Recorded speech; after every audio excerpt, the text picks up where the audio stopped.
Phone لیے وہ آ کر صوفے پر بیٹھ چکی تھی، انگلیاں چٹاتے سامنے ٹیبل پہ رکھے موبائل کو دیکھتی وہ عجب کشمکش میں تھی، کال کروں یا نہ، انہوں نے کیوں کی ہوگی یا شاید غلطی سے ہو گئی ہوگی، ورنہ وہ دوبارہ کر لیتے، کال کر کے پوچھ لوں کیا، ہتھیلیوں میں چہرہ جھکائے ٹیبل کی جانب جھکتے خود سے ہی سوال جواب کرتے، آخر میں نفی میں سار ہلاتی وہ صوفے کی پشت سے کمر ٹکا چکے تھے۔ ابھی کچھ ہی وقت گزرا تھا کہ موبائل کی چنگار تھی، آواز کمرے میں ہوش فضا میں گونجی تھی، اسی کے ساتھ ٹیرس کے دروازے پر زوردار دستک نے امتصال خان کو اچھلنے پر مجبور کر دیا تھا۔ سینے پر ہاتھ رکھتے داغتا کرتے دل سے کبھی وہ موبائل اور کبھی ٹیرس کے دروازے کو دیکھ رہی تھی، موبائل کی سکرین پر جگمگاتے ہسبینڈ ٹو بی کو دیکھتے امتصال خان نے جھٹکے سے ہاتھ بڑھاتے کال اٹینڈ کرتے فون کان سے لگایا تھا، بہرام لہجے میں تڑپ لیے پکارتے وہ جھٹکے سے رکی، فروٹ باسکٹ سے بڑی اٹھاتی کمرے کی جانب بڑی تھی، اور باہر جو بھی تھا وہ اسے چھوڑنے والی بالکل نہیں تھی، اپنے ڈر کو نظر انداز کرتی مضبوط قدموں سے چلتی وہ دروازے کے سامنے آن کھڑی ہوئی تھی۔ دروازے پر ہوتی مستقل دستک پر امتصال خان نے گہری سانس لیتے موبائل کان سے ہٹایا تھا، جہاں سے کال نہ جانے کب کی کر چکی تھی، صوفے پر اچھالتے جھٹکے سے کرٹنز پیچھے کیے تھے، سامنے کسی کو نہ پا کر گلاس ڈور کھولا تھا، ابھی وہ کچھ سمجھتی کہ دائیں جانب سے ایک دم کوئی نمودار ہوا تھا، جس پر امتصال خان نے آنکھیں بند کرتے پوری طاقت سے ہاتھ میں تھامی چھری سے اس پر وار کیا تھا۔ ریلیکس شاہ کی جان جی، میں ہوں تمہارا بہرام، وہ جو سرپرائز کرنے کے چکر میں چھپ کر سامنے آیا تھا۔ اپنی ہونے والی بیوی کے بعد آنکھوں اور ہاتھوں میں چھری دے کر ابھی سنبھل تھا کہ وہ اس پر وار کر چکی تھی، تبھی چھری اس کے بائیں بازو کو چیرتے ہوئی گزری تھی، اس سے پہلے کہ امتصال خان دوبارہ اس سے وار کرتی، بہرام شاہ دائیں جانب پیچھے کھوتا امتصال خان کا ہاتھ تھامتے اس کے ہونٹوں پر ہتھیلی جمائے سرگوشیانہ لہجے میں بولا تھا، جبکہ بہرام شاہ کی آواز سنتے امتصال خان کی آنکھیں جھٹکے سے کھلی تھی۔ آپ کو ایسے نہیں آنا چاہیے تھا شاہ، بہرام شاہ کے سامنے ٹیبل پر بیٹھے ہاتھ میں تھامے فرسٹ ایڈ باکس کو اس جانب بڑھاتے ہوئے کہا تو بہرام شاہ نے ہونٹوں کا کنارہ دانتوں تلے دباتے شوق نظروں سے امتصال خان کو دیکھا تھا، میں نے اندازہ لگایا کہ اس بات سے کوئی فرق نہیں پڑتا کہ آپ شاہ ہوں یا کوئی 30 مار خان، اپنے زخم کی جانب بڑھاتے بڑھتے امتصال خان کے ہاتھ کو اپنے ہاتھ میں تھامتے ہلکے سے جھٹکا دیتے اپنی جانب جھکایا تھا، جس پر سرخ پڑتے امتصال خان نے بہرام شاہ کی شوخ ضیا چمکتی آنکھوں میں دیکھا تھا، کیا مطلب، اپنا خشک پڑتا ہلکے تر کرتے ہاتھ چھڑوانے کی کوشش کرتے سرگوشی سے بھی کم آواز میں استفسار کیا تو بہرام شاہ کی مونچھ تلے نابی ہونٹوں پر مسکراہٹ رنگ گئی۔ بیوی بیوی ہی ہوتی ہے، کچھ بھی ہو تو اسے بھی گھٹنے ٹیکنے ہی پڑتے ہیں، پھر وہ چاہے باہوں کا ہار پہنا کر استقبال کرے یا چھری سے وار کر کے بندی کو قبول کرنا ہی پڑتا ہے۔ نظریں ہیزل ہنی آنکھوں سے سرکتی، گلال بکھرے چہرے سے ہوتی، لائٹ پنک لپسٹک سے سجے ہونٹوں پر آ کر رکی تو بہرام شاہ کو اپنے گلے میں کانٹے سے چبھتے محسوس ہوئے، ہاتھ کو جھٹکا دیتے امتصال خان کو اپنی جانب کھسکایا، جبکہ بائیں ہاتھ سے فرسٹ ایڈ باکس تھامتے ٹیبل پر سائڈ پر رکھتے ہاتھ امتصال خان کی دائیں جانب ٹیبل پر ٹکایا تھا، اگر اتنی ہی مجبوری میں قبول کرنا پڑ رہا ہے تو نہ کرے، میں نے کون سا عدالت میں درخواست لکھ ڈالی ہے کہ بندے کو ہر حال میں ہی قبول کرنا ہے، نہیں کرنا تو نہ صحیح، میں کون سا روز پھولوں کے یا باہوں کے ہار لیے استقبال کے دروازے میں کھڑی ہونے والی ہوں۔ اپنے چہرے پر بڑھتے بہرام شاہ کی گرم سانسوں کی تپش سے سر پڑتے چہرے کا رخ بدلتے منہ بسوڑ کر کہا تو بہرام شاہ نے گہری نظروں سے امتصال خان کو دیکھا تھا، تبھی امتصال خان کو سمجھنے کا موقع دیے بغیر بازو سے تھامتے ڈریسنگ ٹیبل کے سامنے لا کر کھڑا کیا تھا، بائیں جانب کندھے سے تھوڑا نیچے لگے کٹ کو دیکھتے بہرام شاہ نے امتصال خان کو دیکھا تھا جو انگلیاں چٹاتے شرمندہ نظروں سے بہرام شاہ کو دیکھ رہی تھی۔ شاہ تکلیف ہوگی آپ کو، کیا کر رہے ہیں؟ بہرام شاہ کے ہاتھ تھامنے پر امتصال خان نے پلکیں اٹھا کر اسے دیکھا تھا، لیکن جب بہرام شاہ نے امتصال خان کا ہاتھ اپنے ہاتھ پر رکھ کر دبایا تو امتصال خان نے پھٹی پھٹی آنکھوں سے اسے دیکھا تھا، جو تکلیف مجھے اس دن ہوئی تھی امتصال خان وہ اس تکلیف کے آگے کچھ بھی نہیں، سیاہ آنکھوں کی چمک پل میں غائب ہوئی تھی، آنکھوں میں اتری سرخی اور چہرے پر چار چٹانوں سے ساتھی دیکھتے امتصال خان نے ناسمجھی سے بہرام شاہ کو دیکھا تھا۔ آئندہ تمہاری زبان سے میں کسی غیر مرد کی تعریف نہ سنوں، نہ ہی تمہاری آنکھوں میں کسی اور کے لیے ستائش۔ دیکھو محبت میں تمہارا دیا ہر زخم سہ سکتا ہوں، مگر محبت میں رتے برابر کیا نام کی بھی شراکت داری برداشت نہیں کر سکتا. میں اس بات کا اعتراف کرتا ہوں کہ میں بہرام شاہ امتصال خان پر دل و جان سے فدا ہے. میں تمہارے لیے کبھی بھی حد تک جا سکتا ہوں. اگر تم امتصال خان اگر تم مجھ سے دور ہوئی تو یقین رکھو کہ بہرام شاہ سب کچھ تباہ کر دے گا. دائیں بازو امتصال خان کی کمر پر سہتی سے ٹکاتے اپنی لہجے میں چٹانوں سے ہتھیلی ایک ایک لفظ چبا کر کہتے. وہ امتصال خان کے رونگٹے کھڑے کر چکا تھا. اپنی ریڑھ کی ہڈی تک سنسناہٹ محسوس کرتے امتصال خان نے اپنی سانسیں روکی تھی، جبکہ بہرام شاہ نے چہرہ جھکاتے امتصال خان کے وجود سے اٹھتی دلکش خوشبو کو اپنی روح تک اترتا محسوس کیا تھا. تنے تاثرات ڈھیلے پڑے تو ہونٹوں کا کنارہ دانتوں تلے دباتے شوخ نظروں سے امتصال خان کی حیرت سے پھٹی آنکھوں میں دیکھا تھا. امتصال خان کو یکٹک اپنی جانب دیکھتے پا کر آنکھ دبائی تو امتصال سٹپٹا کر پیچھے ہوئی تھی. اور میں نے بھی آپ کے بارے میں بالکل ٹھیک اندازہ لگایا تھا. بہرام شاہ کے سینے پر ہاتھ رکھ کر پیچھے دھکیلتی ناک سکڑ کر کہا. تو بہرام شاہ نے آبرو اچکا کر امتصال خان کو دیکھا تو جو یوں سجی سمری اس کے دل پر بجلیاں گرا رہی تھی. کہ آپ صرف شکل کے ہاتھ تک ہی سوبر اور شریف ہے، اندر سے پورے فلرٹ اور ٹھرکی ہیں. دونوں ہاتھوں میں لہنگا اٹھائے ٹیبل کی طرف جاتے منہ بسوڑ کر کہا. تو بہرام شاہ نے گھور کر امتصال خان کو دیکھا تھا جو کارٹن پر ڈیٹول لگائے بہرام شاہ کے زخم پر رکھ چکی تھی. باقی کی مرہم بھرتی گھر جا کر کیجیے گا شاہ صاحب، ہونے والی بیوی کے ہاتھ سے ملا زخم ہے، کچھ دیر اس سے خون رسے اتنا تو بنتا ہے. محبت میں تو انسان زہر کا پیالہ پی جاتا ہے، یہ تو پھر ایک چھوٹا سا زخم ہے. انگلی کو زخم کے ارد گرد دائرے کی صورت میں ٹریس کرتے نظریں اٹھائے بہرام شاہ کی آنکھوں میں دیکھتے سرگوشی نما لہجے میں کہہ دے.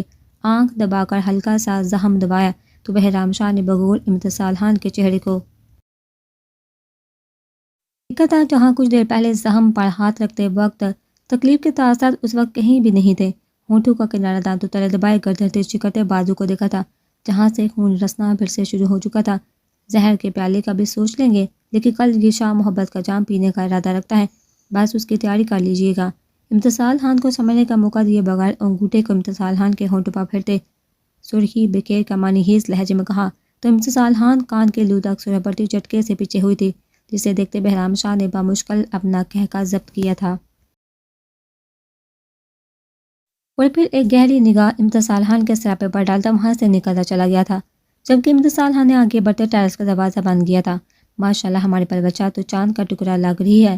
پلوچہ کے سر پر پیار کرتے محبت پر اللہ چمکا تو پلوچہ نے شرما کا سر جھکایا. لیمن کلر کا خوبصورت شرارہ پہنے جس پر گولڈن اور گرین کلر کا کام اس کے دلکشی میں اضافہ کر رہا تھا.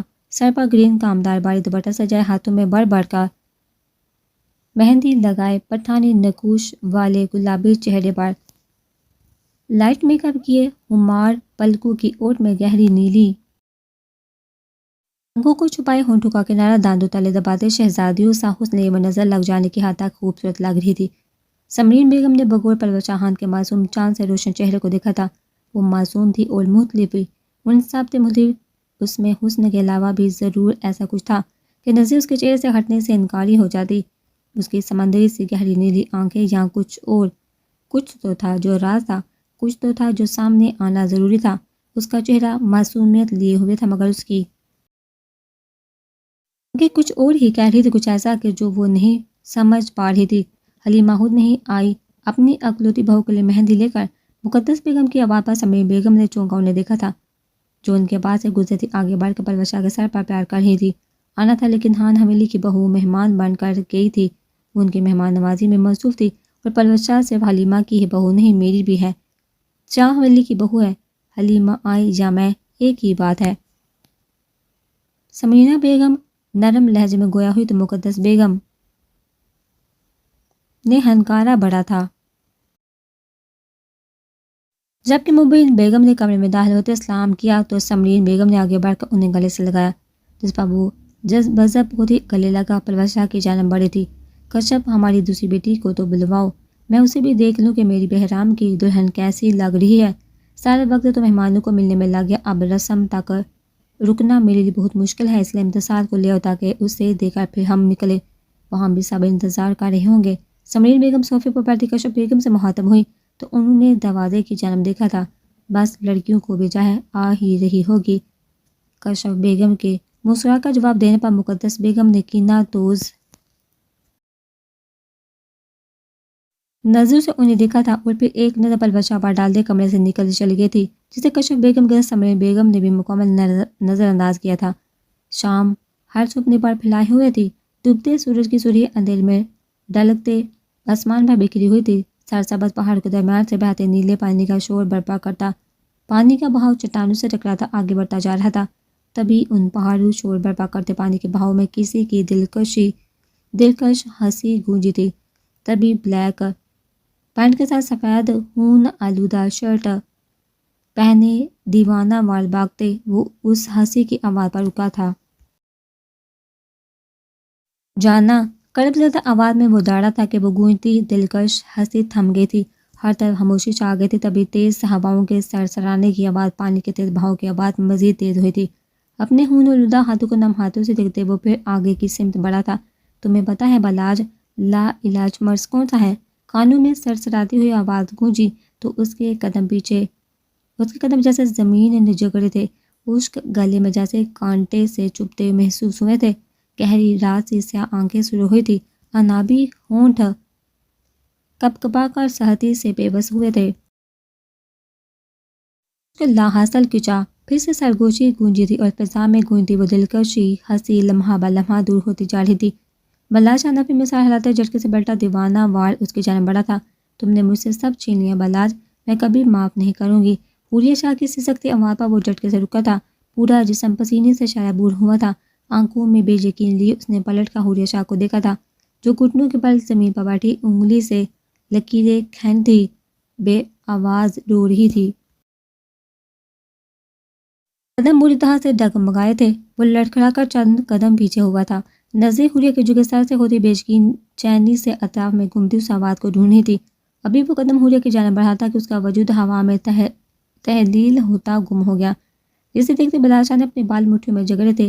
عشق لا حاصل کی چاہ پھر سے وہی آواز گونجی تو اس بار وہ دیوانہ وار اس آواز کے پیچھے بھاگا تھا۔ آسمان پر بکھری سورج کی سرخی سیاہی میں ڈال چکی تھی، ہواؤں کے شور میں اضافہ ہو چکا تھا۔ تبھی بلاج شاہ کے قدم رکے تھے۔ اپنے ارد گرد گھنے درخت دیکھتے اس کی نظریں درخت سے ٹیک لگائے بیٹھے سبگا شاہ کے بھیگے چہرے پر گئی تھی، جسے دیکھتے بلاج شاہ گہرے سانس لیتے گھٹنوں کے بل زمین پر بیٹھا تھا۔ سبگا ابھی وہ اسے پکارتا کہ ہر طرف اندھیرا چھا گیا تھا، ہر چیز سیاہی میں ڈوب چکی تھی۔ اٹھ جاؤ بلاج، یہ سونے کا ٹائم نہیں، بہرام شاہ نے بلاج شاہ کے کندھے کو ہلاتے ہوئے کہا تو اس نے نیند میں ڈوبی آنکھوں کو بامشکل کھولا تھا۔ نظریں بہرام شاہ کے چہرے سے ہوتی اطراف میں گھومی تھی، وہ جھٹکے سے اٹھا تھا، پورا جسم پسینے میں شرابور تھا، دل کی دھڑکن معمول سے زیادہ تھی۔ ٹھیک ہو؟ بلاج شاہ کو سر ہاتھوں میں گرائے دیکھ بہرام شاہ نے تشویش لہجے میں پوچھا تو اس نے سر اسپات میں ہلایا تھا اور پھر گہری سانس لیتا اٹھ بیٹھا تھا۔ چہرے پر دونوں ہاتھ پھیرتا وہ خود کو کمبوز کر چکا تھا۔ تمہیں لگتا ہے کہ تم سردار زرگامہان کے گھر کے کیمراز بند کرواؤ گے تو اسے پتہ نہیں چلے گا؟ ایسا نہیں ہو سکتا، وہ سب جانتا ہے، اور یہ بھی جانتا ہے کہ ہم سب کیا کر رہے ہیں۔ وہ کسی وجہ سے خاموش ہو، اور گارڈ کو بھی اگر اس نے وہاں تعینات کیا ہے تو اس کے بارے میں بھی اس نے کچھ سوچا ہوگا۔ ہدایت شاہ کے کہنے پر بہرام شاہ نے سر اسپات میں ہلایا تھا۔ جانتا ہوں میں، لیکن میں پھر بھی اس گارڈ کو وہاں برداشت نہیں کر سکتا تھا۔ اس کی نظریں حویلی میں داخل ہوتی ہر بچی پر تھی، جبکہ زرگام کے سب گارڈ عورتوں کو نظر اٹھا کر نہیں دیکھتے۔ میرا باس چلتا تو میں اس کی آنکھیں نوچ لیتا۔ بہرام شاہ کے سرد لہجے پر ہدایت شاہ نے اس کے کندھے پر ہاتھ رکھا تھا۔ اس گارڈ کی ڈیوٹی ڈیرے پر لگا دی ہے، میرے آدمی نظر رکھے ہوئے ہیں، باقی صبح دیکھتے ہیں۔ بلاج شاہ کے کہنے پر بہرام شاہ نے سر اسپات میں ہلاتے بغور بلاج شاہ کے چہرے کو دیکھا تھا۔ بعد میں پوچھنے کا ارادہ کرتے اس نے سر جھٹکا تھا۔